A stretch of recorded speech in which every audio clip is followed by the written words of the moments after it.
भगवानलाई हजुरले भन्नुभयो समदर्शी। समदर्शी भनेको समता भाव राख्नेवाला। तर भगवानले देवताको पक्ष लिनुभएको छ, दैत्यहरूलाई मार्नु भएको छ भने भगवान समदर्शी कसरी हुनुभयो? सुखदेवजीले भन्नुभयो राजन तिमीले कहाँ सुन्यौ त्यस्तो कथा? दैत्य पुत्र प्रहलाद थिए, दैत्यको छोरालाई पनि भगवानले खूब माया गर्नुभयो, खूब प्रेम गर्नुभयो। भगवानले कोही पक्षपात गर्नुहुन्न। हरि का भजे सो हरि का होई। जसले भगवानलाई भज्छ त्यो भगवानको हुन्छ। त्यसमा जात जाति अथवा कुनै वंश परम्परा अथवा कोही सुन्दर असुन्दर भन्ने हुँदैन, कालो गोरो भन्ने हुँदैन। त्यो भगवानको भजन जसले भित्रबाट भज्छ त्यसलाई भगवान प्राप्त हुनुहुन्छ। दैत्यपुत्र प्रहलाद भगवानका प्यारा भक्त थिए राजन भन्नुभएको छ। अब प्रहलाद चरित्रलाई सुनाउनुहुन्छ। जब भगवानले हिरण्याक्षको वध गर्नुभयो बाराह रूप धारण गरेर, आफ्नो दाइको बदला लिनको लागि हिरण्यकश्यप भन्छौँ हामीहरू, तर हिरण्यकशिपु नाम लेखेको छ। त्यो अशुद्ध नाम भन्नै मन लाग्दैन मलाई चाहिँ। हिरण्यकशिपु हो उसको नाम, भन्दा भन्दै भन्नीले र सुन्नीले उस्तै सुनेर हिरण्यकश्यप सुनिएको छ। दाइको मृत्युको बदला लिनको लागि मन्दराचल पर्वतमा गएर ब्रह्माजीको तपस्या गर्यो, घोर तपस्या गर्यो। ब्रह्माजी प्रसन्न हुनुभयो, आएर भन्नुभयो बाबु वरदान माग।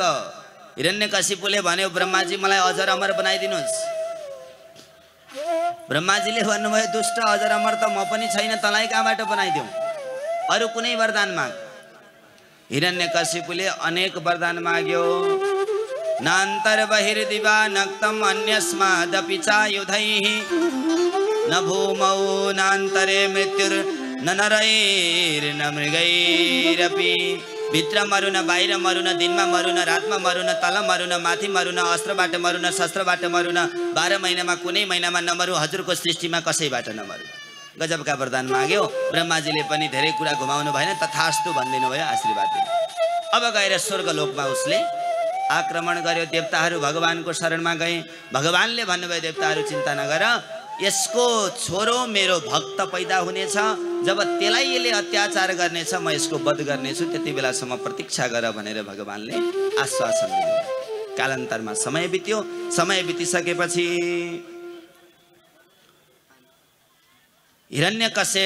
हिरण्यकशिपुको माध्यमबाट कयादुको गर्भबाट प्रहलादजीको जन्म भयो। बिस्तारै बिस्तारै ठुलो हुनुभयो। ठुलो भइसकेपछि अब गुरुकुल पठाउन थालेछ। दैत्य नीति सिकाउनको लागि सण्डामर्क नाम गरेका गुरुजीको गुरुकुलमा पठाइदियो। जाऊ बाबु दैत्य नीति सिकेर आऊ। प्रहलादजी जानुभयो, केही दिन बस्नुभयो। छुट्टीको समय फेरि प्रहलादजी आउनु भएको, काखमा लिँदै खुब माया गर्दै भन्यो बाबु के सिक्यौ बताऊ। प्रहलादजीले भन्नुभयो पिताजी एउटा बहुत राम्रो कुरा सिकेर आएँ मैले गुरुकुलबाट। के? तत्साधु मन्ये सुरवर्य देहिनाम सदा समुद्विग्न धिया मसद्ग्रहात् हित्वात्मपातं गृहमन्धकूपं वनं गतो यद्धरिमाश्रयेत। पिताजी यो संसार अँधेरो कुवा जस्तो हो। यदि आफ्नो उद्धार चाहनुहुन्छ, कल्याण चाहनुहुन्छ भने जङ्गलमा गएर तपस्या गर्नुहोस्। भगवान नारायणको भनेको काखमा लिएको छोरालाई एकदमसँग तल फ्याँक्दै भन्छ दुष्टले के भन्छ, मेरो दुश्मनको नामले भन्दैछ यसले मलाई, ए गुरुजी यता आऊ, तिमीले के सिकायौ मेरो छोरालाई भनेर अब गुरुजीको गर्दनमा तलवार राख्दै भन्छ। गुरुजीले भन्नुहुन्छ माफ गर्नु महाराज, हजुरको जे आज्ञा भएको छ मैले त्यही सिकाएको छु। हिरण्यकशिपुले भन्छ गमाने गणेश होइन, गमाने गधा पढाऊ। त हजुरको जे आज्ञा हुन्छ त्यही पढाएको छु भनिसकेपछि केही गडबड गरे होला, बिचारा बच्चा हो, म लगेर फेरि पढाउँछु भनेर गुरुजीले पुनः लगेर जानुहुन्छ। फेरि समयमा छुट्टीमा ल्याएर फेरि त्यसै गरी हिरण्यकशिपुले सोध्छ प्रहलादजीलाई बाबु के कुरा सिक्यौ, राम्रो कुरा सुनाउ त भनिसकेपछि प्रहलादजीले गुरुजीतिर हेर्दै भन्नुभएछ गुरुजी देख्नुभयो सोध्छन् सधैँ राम्रो कुरा, सुन्न सधैँ नराम्रो कुरा चाहन्छन्। हत्या हिंसा सुन्न चाहन्छन्, राम्रो कुरा सोध्न चाहन्छन्। तर म राम्रै कुरा सुनाउँछु भनेर नवदा भक्ति सुनाउनु भयो। श्रवणं कीर्तनं विष्णु स्मरणं पादसेवनं अर्चनं वन्दनं दास्यं सख्यमात्मनिवेदनम। भगवानको कथाको श्रवण गर्नु, भगवानको कीर्तन गर्नु, स्मरण गर्नु, भगवानको पाद सेवन गर्नु अनि अर्चना गर्नु, भगवानलाई वन्दना गर्नु, भगवानको दास्य भाव राख्नु, सख्यम आत्मनिवेदनम, भगवानलाई सखा जस्तो मान्नु र आत्मनिवेदनम सारा संसार भगवानलाई समर्पण गरिदिनु। अब नवदा भक्तिको व्यापक व्याख्या हुन्छ, 9 दिनसम्म यही कुरामा व्याख्या गर्न सकिन्छ, समय कम छ भनेर यसरी सुनाउनु भयो। जब यसरी सुनाएपछि एक तमाचा लगाएर तल झारिदियो, गुरुजीलाई आज तँलाई मैले छोड्दिनँ भनेर गाली गरे। अब भनिसकेपछि त्यहाँबाट खुब मार्ने प्रयास गर्छ प्रहलादजीलाई, यसलाई मार्नुपर्छ भनेर गुरुजीले सम्झाउनु भयो। यसो गर्नु हुँदैन, बच्चा हो, बालक स्वरूप हो, कसैले सिकाइदियो होला, मैले त हजुरले भनेको बाहेक अरू केही पनि पढाएको छैन, फेरि लगेर म प्रयास गर्छु भनेर गुरुजीले लगेर जानुभयो। लगेर गइसकेपछि एक दिन के भएछ, गुरुजीले अलिक टाठा बाठा पनि प्रहलादजी नै हुनुहुन्थ्यो अरे। गुरुजीले पढाएको दैत्य नीति सबै पढ्नुहुन्थ्यो अरे, सबले भन्दा छिटो सुनाउनुहुन्थ्यो अरे कण्ठस्थ गरेर। तर पढेर सुनाइसकेपछि त्यो बिर्सिने, भगवान बाहेक अरू कोही पनि याद नगर्ने। गुरुजीले भन्नुभएछ, अब राजाको छोरा पनि हुनुहुन्थ्यो प्रहलादजी। बाबु प्रहलाद, म बजार जाँदैछु, बाँकी विद्यार्थीहरूलाई हेर्नु, यहाँ अनुशासितमा राख्नु, सबैलाई सम्हाल्नु भनेर गुरुजी बजार जानुभयो। प्रहलादजीले एकदम सही अवसर जान्नुभयो। आऊ सबै तिमीहरूलाई मेरो जिम्मा लगाएर जानुभएको छ, गुरुजीले बस भन्नुभएछ। आफू बिचमा बस्नुभएछ, सबलाई वरिपरि राख्नुभएछ अनि भन्नुभएछ के ए भाइ हो, मनुष्य जीवन पाएका छौँ, यस्तो जीवनमा भगवानको भजन गर्नुपर्छ। गुरुकुलका बच्चाहरूले भने प्रहलाद भजन त बुढेसकालमा गर्ने भनेको सुनेको थिएँ।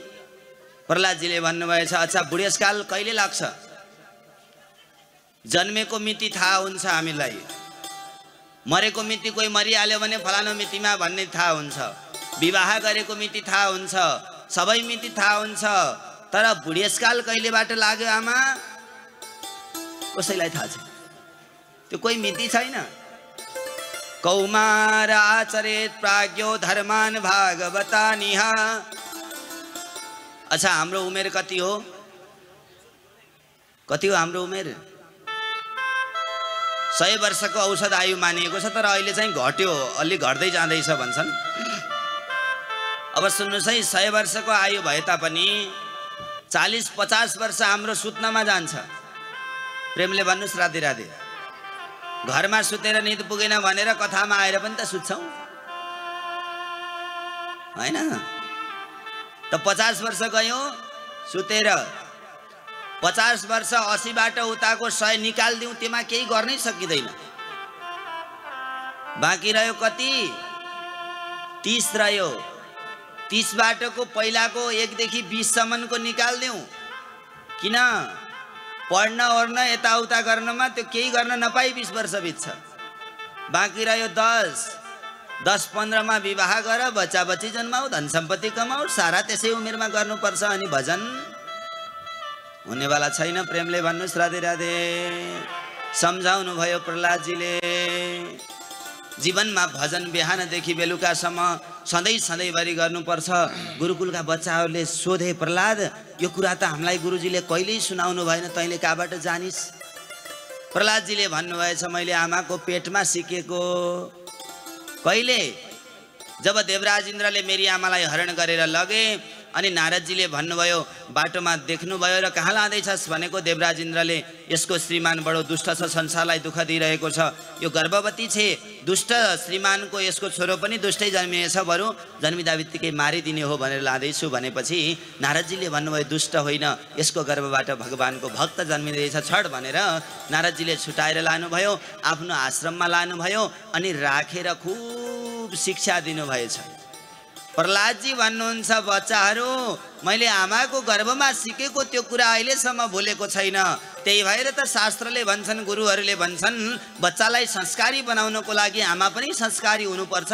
बच्चा पेटमा भएको बेला दुनियाँ दिवाना कुरा गर्दै हिँडेर, दुनियाँ आचरण नगरेर अनि दुनियाँका कुरा काट्दै हिँडेर नचाहिँदो खाँदै हिँडेपछि त्यो बच्चा कहिल्यै राम्रो बन्दैन। आमा बेलैमा जो गर्भमा बच्चा हुँदाखेरि भगवानको कथा सुन्नु, मन्दिर धाउनु। अब कसले सुनाइदिँदो रहेछ ठाउँ ठाउँमा त गर्भवती भयो कि महिला मन्दिर पनि जान हुँदैन रे, कथा पनि सुन्न हुँदैन रे भन्दा रहेछन् कहीँ। राम राम राम राम त्यस्ता नचाहिँदा कुरा गरेर प्रेमले भन्नुहोस् राधे राधे। राधे राधे। त प्रहलादजीले सुनाउनु भयो, आऊ भगवानको भजनमा नाचौँ। जो भगवानले मेरो रक्षा गर्छन् ती भगवानले तिमीहरूको पनि रक्षा गर्छन् भनेर प्रहलादजीले गुरुकुलका सारा बच्चाहरूलाई बोलाएर नचाउन थाल्नुभयो। गोविन्द मेरा हुन् गोपाल मेरा हुन्, गोविन्द मेरा हुन् गोपाल मेरा हुन्, गोविन्द मेरा हुन् गोपाल मेरा हुन्, गोविन्द मेरा हुन् गोपाल मेरा हुन्।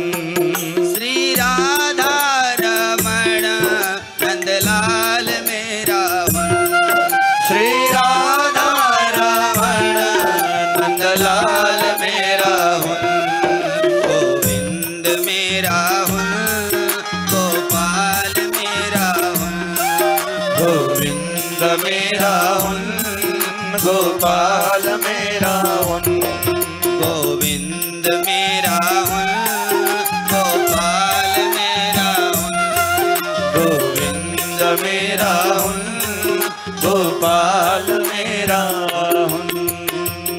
यसरी गुरुकुलका बच्चाहरूलाई नचाइरहनु भएको थियो। गुरुजी आउनुभएछ बजारबाट। अहिलेसम्म त प्रहलाद मात्रै भगवानको भजनमा झुमेको थियो। अब त गुरुकुलका सारा बच्चाहरू नाचेछन्। गएर हिरण्यकशिपुलाई गएर खबर पुर्याउनु भयो, महाराज गजब भयो। के भयो? अहिलेसम्म त रोग केवल हजुरको छोरालाई मात्रै थियो, अहिले त पुरै गुरुकुलका बच्चाहरूलाई पनि सरेछ। यो कोरोना भन्दा पनि डेन्जर रहेछ। मतलब यो हो कि भगवानको भजनमा सारा गुरुकुलका बच्चाहरू नाचिरहेका छन्। गएर हेरौँ त सही भनेपछि हिरण्यकशिपुलाई क्रोध आयो, तरबार निकाल्यो।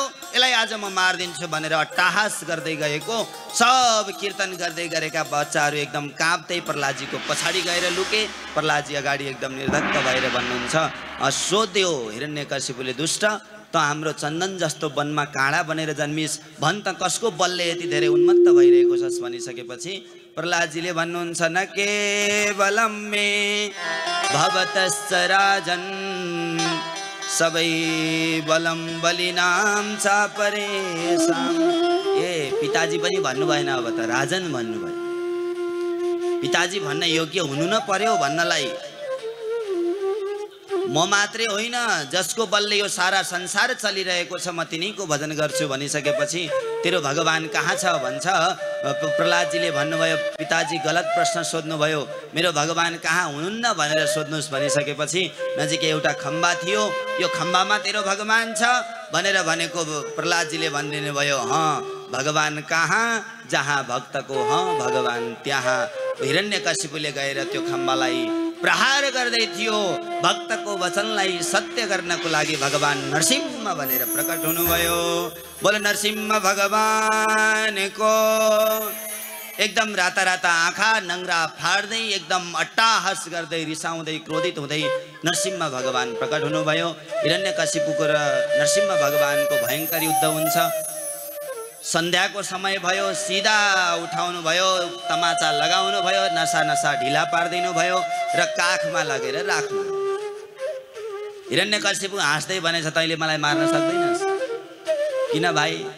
मलाई ब्रह्माजीको वरदान मिलेको छ। के? भित्र मरु न बाहिर मरु भनेर वरदान मिलेको छ। भगवानले भन्नुभयो, दुष्ट त्यही भएर ढोकाको बिचमा ल्याएको छु, यो भित्र पनि होइन बाहिर पनि होइन। हिरण्यकशिपुले भन्यो, तल मरु न माथि मरु भनेर वरदान छ। भगवानले भन्नुभयो, त्यही भएर काखमा राखेको बाबु भन्नुभएछ। अनि दिनमा मरु न रातमा मरु भनेर वरदान छ भनेको यो दिन पनि होइन रात पनि होइन, साँझको बेला छ भन्नुभएछ। 12 महिनामा कुनै महिनामा नमरौँ भनेर वरदान मागेको छु भनेपछि भगवानले भन्नुभयो, यो 12 महिना होइन, यो पुरुषोत्तम महिना चलिरहेको छ, तेरो लागि स्पेशल बनाएको महिना। अनि ब्रह्माजीको सृष्टिमा कसैबाट नमरौँ भनेर वरदान छ। भगवानले भन्नुभयो, दुष्ट ब्रह्माजीलाई मैले सृष्टि गर्ने हो, ब्रह्माले मलाई बनाउने होइन। अब एउटा वरदान बाँकी छ। के? अस्त्रबाट मरु न शस्त्रबाट मरु भनेर वरदान छ। भगवानले आफ्ना लामा लामा नङलाई देखाउँदै भन्नुभएछ तँलाई मार्नको लागि कोही अस्त्र शस्त्रको जरुरत पर्दैन, यिनी मेरा लामा लामा नङ देखिरहेको छस्, यिनैले म तेरा अपरेसन गर्नेछु भनेर भगवानले यसरी हिरण्यकशिपुको पेटमा हात फाड्दिनु भयो र छिया भयो। बोल भक्तवत्सल भगवानको जय, नरसिंह भगवानको जय। त्यो हिरण्यकशिपुको आन्द्रा भुँडीलाई लिएर यसरी खेल्न थाल्नु भयो। अरे भगवान किन? आद्या स्वरूप भगवानले नरको लिनुभएको छ, आद्या स्वरूप भगवानले सिंहको लिनुभएको छ। सिंहको काम हो शिकार गर्ने, गजबले आफ्नो भक्तलाई दुःख दिनेवाला त्यस दुष्टलाई शिकार गर्नुभयो र खुब रिसाउनु भएको छ। भगवान देवी देवताहरू खुसी पार्नको लागि आए, कसैले सकेनन्। अन्तिममा ब्रह्माजीले गएर माता लक्ष्मीलाई भन्नुभएको छ हजुरका विष्णु रिसाएका छन्, गएर खुसाउनुहोस्। माता लक्ष्मीले सोच्नुभएछ मेरा श्रीमान त कहिल्यै रिसाउँदैनन्, गएर हेर आफै भनेर ब्रह्माजीले भन्नुभएछ। सुनको थालीमा छमछम गर्दै आरती गर्नको लागि माता लक्ष्मी जानुभएको, भगवानले गरिदिनु भएको। माता लक्ष्मीले त्यो थाल त्यहीँ फ्याँकेर यी मेरा श्रीमान त होइनन्, यस्ता मेरा श्रीमान छैनन् भनेर भाग्नुभएछ। अन्तिममा प्रहलादजीलाई भन्नुभयो ब्रह्माजीले बाबु तेरो लागि भगवानले यो अवतार लिनुभएको हो, गएर आफै खुसाई भनेपछि प्रहलादजी सुटुक्क गएर भगवानको काखमा गएर बस्दिनुहुन्छ। भगवानले प्रहलादजीलाई चाट्न थाल्नुभयो। बाबु मेरो नाम लिएको कारणले गर्दाखेरि तिमीलाई दुःख दिए, मलाई माफ गर है, मलाई आउन ढिलो भयो। भगवानले जस्तो तरिकाले आफ्नो बच्चा जन्मिसकेपछि गौ माताले त्यो बच्चालाई चाट्न थाल्छिन्, बच्चाको सारा फोहोर आफ्नो जीवले चाटेर सफा गरिदिन्छन्, त्यस्तै झैँ आज भक्त प्रहलादको त्यो शिरमा चाटेर भगवानले एउटा नयाँ नाम थप्नुभयो के भक्तवत्सल। बोल भक्तवत्सल भगवानको जय। र भगवानले भन्नुभयो बाबु वरदान माग भनिसकेपछि प्रहलादजीले भन्नुभयो, बडा दिव्य वरदान माग्नु भएको छ प्रहलादजीले। यदि राशि समे कामान वरांस्त्वं वरदर्शव कामानां विद्या संरोहम भवतस्तु वृणे वरम।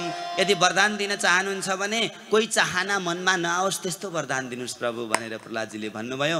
र भगवानले भन्नुभयो केही माग भनेको तँलाई माग्ने इच्छा नलाग भनेको होइन भनेपछि प्रहलादजीले भन्नुभएछ प्रभु एउटा मात्रै बिन्ती छ के मेरो पिताजीले यही सिंहासनमा बसेर हजुरलाई खुब अत्याचार गर्नुभयो, पिताजीको कहीँ अधोगति नहोस्, यिनको मुक्ति गरिदिनु भनिसकेपछि भगवान मुस्कुराउनु भएछ। त जस्तो भक्त जुन कुलमा जन्मिएको हुन्छ त्यसको 21 कुल तर्छन् भने तेरो पिताको अधोगति कसरी हुनसक्छ जसलाई मैले मेरै हातले मारेको छु, पक्कै पनि सद्गति मिल्छ भनेर यसरी भगवानले आफ्नो भक्त प्रहलादलाई आशीर्वाद दिनुभयो र सिंहासनमा राज्याभिषेक गरिदिनु भयो र भगवान अन्तर्धान हुनुभयो भक्तवत्सल भगवानको। सुखदेवजी भन्नुहुन्छ परीक्षित अब बताऊ भगवान कहीं पक्षपाती हुनुहुन्छ? पक्षपाती भएको भए दुश्मनको छोरा पनि दुश्मनै हुन्छ भनेर भगवानले सोच्नुहुन्थ्यो, तर हिरण्यकशिपु जो भगवानलाई अत्यन्त दुश्मन मान्छ त्यस्तो दुश्मनको छोरालाई पनि भगवानले प्यारो भक्त बनाइदिनु भयो। बोल भक्तवत्सल भगवानको।